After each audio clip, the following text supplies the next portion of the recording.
अतुलित बलधामम हेमशैलाभ देहम दनुज वन कृशानम ज्ञानिनामाग्रगण्यम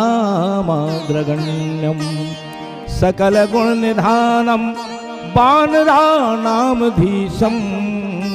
रघुपति प्रिय भक्तम बात जातम नमामि।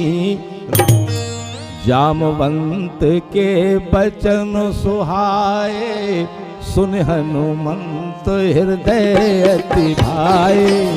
तब लगी मोहे परखे तुम भाई सहित कंद मूल फल खाई।